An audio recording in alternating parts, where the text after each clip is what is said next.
Ito yung masarap sa taglamig trippers, oh. Hot choco. Alright.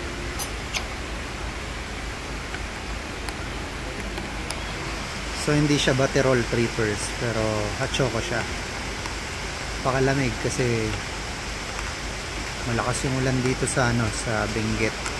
Pababa na tayo ng La Union, galing tayo ng SM Baguio. Biglang bumuhos yung malakas na ulan. Kaya ito, ayan. Malakas pa. So maya maya pagka tumila, saka tayo bababa.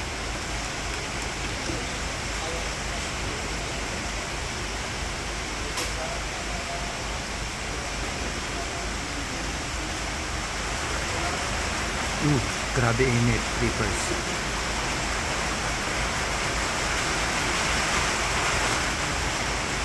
Sarap.